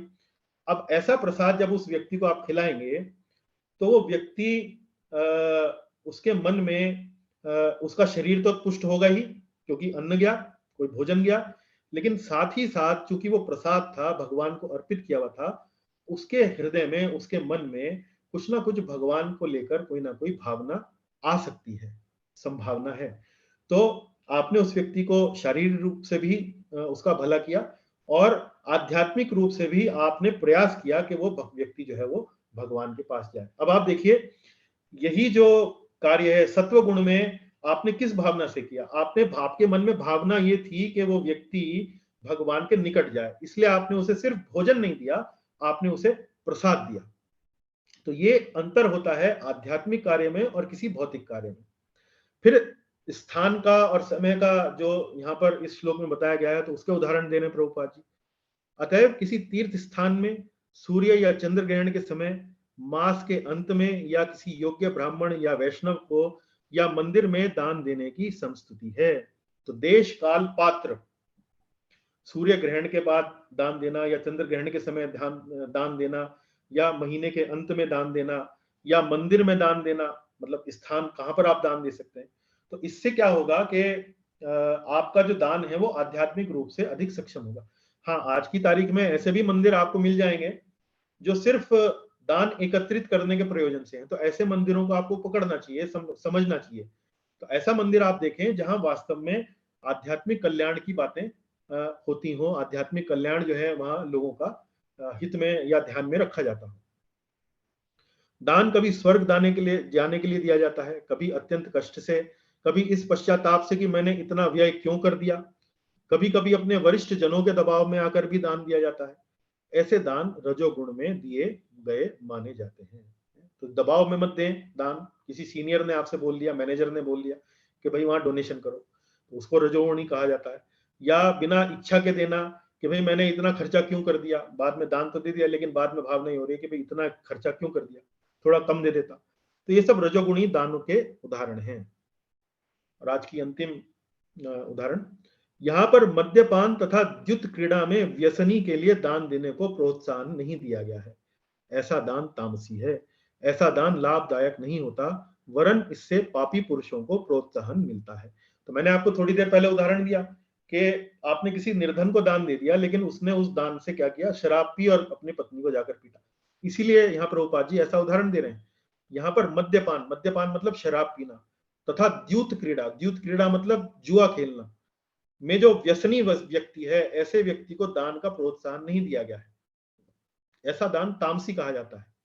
ऐसा दान लाभदायक नहीं होता, वरन इससे पापी पुरुषों को प्रोत्साहन मिलता है। तो इस तरह से आज हमने देखा कि अनेक अनेक उदाहरण देकर हमने, प्रभुपाद जी ने, भगवान ने समझाया है कि ऊपरी दृष्टिकोण से दिखने वाले कार्य, जैसे दान हो गया, तप हो गया, यज्ञ हो गया, भोजन हो गया, ऐसे कार्य देखने में हो सकता है लगते हो कि ये आध्यात्मिक हैं, लेकिन जिस प्रकार की चेतना, और चेतना कहां से आती है, जिस प्रकार के गुण हमें मिले हुए हैं, सतोगुण, रजोगुण, तमोगुण, जिस प्रकार के हमारा शरीर है, हमारा मन है, हमारी बुद्धि है, रजोगुणी है, तमोगुणी है, सतोगुणी है, तो ये भावनाएं वहां से आती हैं। तो आध्यात्मिक रूप से दिखने वाले कार्य गुणों के प्रभाव में आकर कैसे प्रभावित हो सकते हैं, उसका उदाहरण यहाँ पर भगवान दे रहे हैं। क्यों दे रहे हैं? क्योंकि अर्जुन का प्रश्न ये था। अर्जुन ने पूछा कि भाई, जो लोग अपनी श्रद्धा तो रखते हैं, किसी ना किसी बात में विश्वास तो रखते हैं, लेकिन शास्त्र के अनुसार नहीं रखते हैं, तो ऐसे लोगों को हम कैसे समझें, ऐसे लोगों को हम क्या कहें, ऐसी श्रद्धा को हम कैसे जानें? तो उसी का उदाहरण भगवान श्री कृष्ण यहाँ दे रहे हैं कि भाई, यदि आप तपस्या इस भावना से करते हैं, दान इस भावना से देते हैं, और जो आपका जो भोजन है वो इस भावना से करते हैं, और यज्ञ आप इस भावना से करते हैं, तो आप ये समझ सकते हैं कि आपका ये जो आध्यात्मिक दिखने वाले भी कार्य हैं, वो रजोगुण में है कि सतोगुण में है कि तमोगुण में। तो इसलिए आप समझ सकते हैं। देखिए, यहाँ ये जो चित्र दिखाया गया है, ये सतोगुणी दान का उदाहरण दिया गया है। ये हैं बलि महाराज, जिन्होंने वास्तव में जब भगवान वामन देव आए तो उन्हें अपना सब कुछ उन्होंने दान दे दिया, बिना किसी स्वार्थ के, बिना किसी उपकार की भावना के। ये सब उन्होंने दान यहाँ उनको दिया। हालांकि उनके जो गुरु थे, उनके जो गुरु शुक्राचार्य थे, वो उनको कह रहे थे कि भाई तुम ये दान मत दो, ये जो ब्राह्मण आया है ये वास्तव में विष्णु है और ये तुम्हारा सब कुछ लेने के लिए आया है। लेकिन उन्होंने गुरु की भी अवज्ञा ऐसे में करी और वामन देव को उन्होंने जो भी उन्होंने दान मांगा उनको दिया। तो ये वास्तव में सतोगुणी दान है, जिसमें उन्होंने किसी भी उपकार की, प्रत्युपकार की भावना नहीं करी, कर्तव्य समझ के दिया कि ब्राह्मण आया है तो ब्राह्मण को दान देना है। कोई उन्होंने मन में कोई हीन भावना उनके नहीं आई कि मैंने इतना क्यों दे दिया, उतना क्यों दे दिया। तो ये सतोगुणी दान का उदाहरण है। तो इससे हम आज की ये कक्षा को यहीं विश्राम देते हैं। आपका कोई आज प्रश्न हो, कोई आपका शंका हो, तो हम उस पर चर्चा कर सकते हैं। श्रीमद् भगवद गीता की जय, श्रील प्रभुपाद की जय। बहुत बहुत धन्यवाद।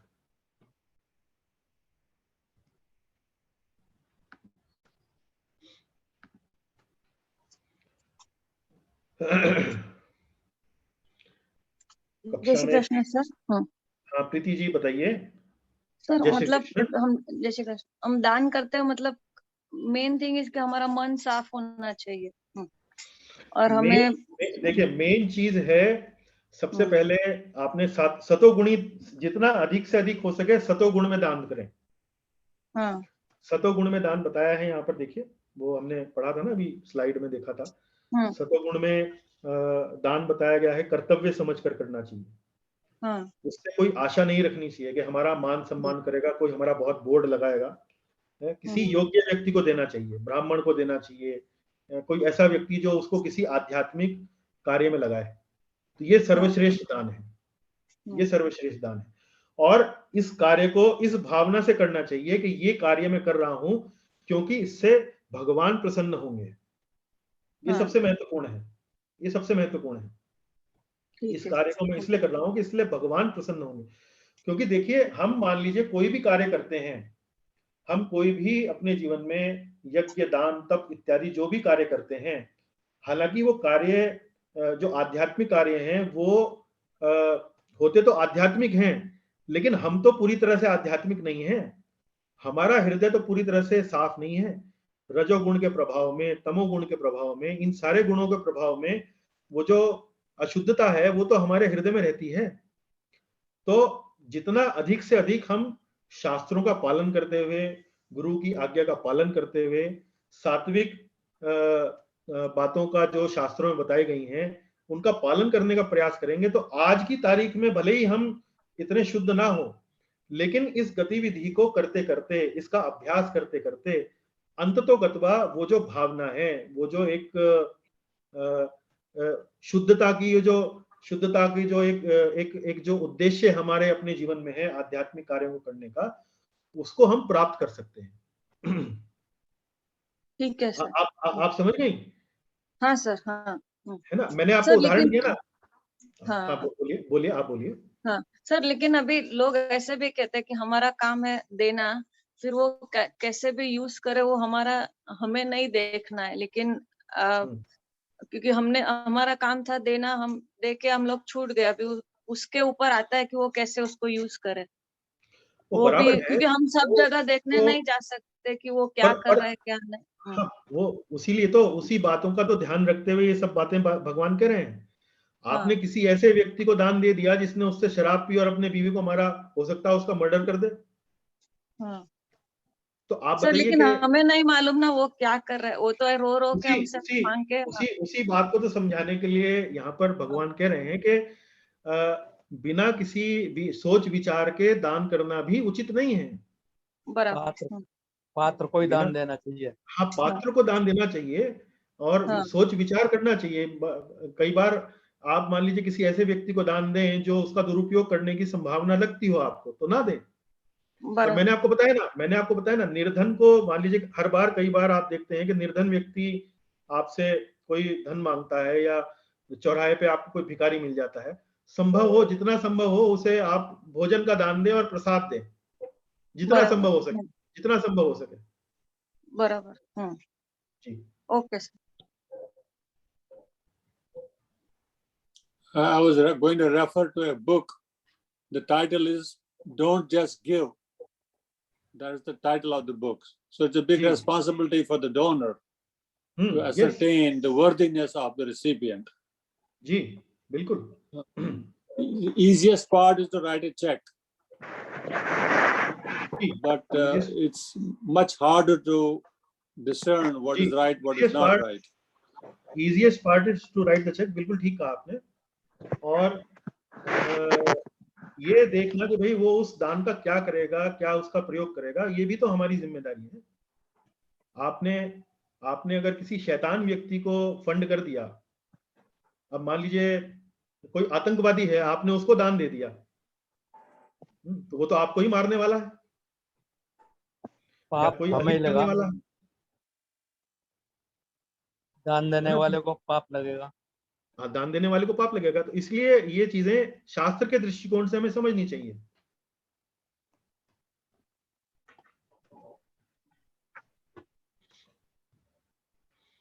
आशा है आपको बात समझ में आई होगी. मतलब एक सूक्ष्म बात है जो माता जी कह रही हैं, प्रीति माता जी बात बोल रही हैं, वो एक गंभीर बात है. बहुत सुंदर तरीके से समझ में आई सर. जी, और भगवान स्वयं कह रहे हैं, भगवान के वचन है.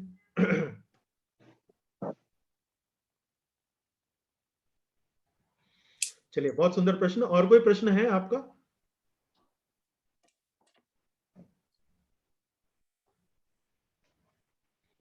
और बहुत सुंदर तरीके से समझाया आपने.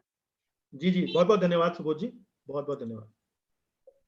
गुरुजी, एक प्रश्न है कि अगर कोई मतलब मन से दान नहीं करता है तो उसे नहीं लेना चाहिए ना? से दान नहीं करता है तो मतलब उसका मन नहीं है. सर कोई लोग जबरदस्ती करते हैं कि नहीं तुम्हें इतना करना ही पड़ेगा, ये करना ही पड़ेगा.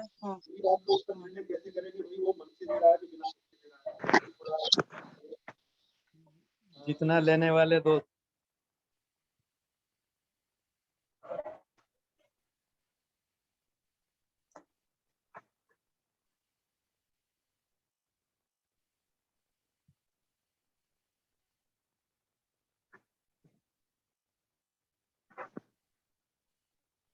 प्रभु जी, यू आर नॉट ऑडिबल.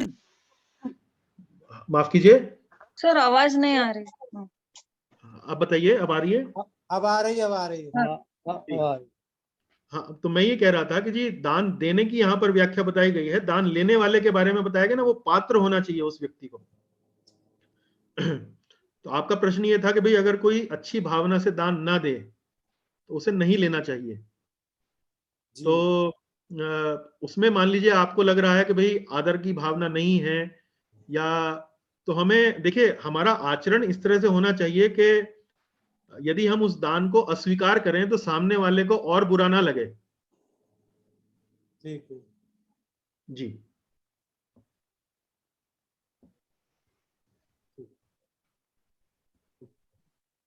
धन्यवाद। धन्यवाद जी। और कोई प्रश्न आपका? और कोई?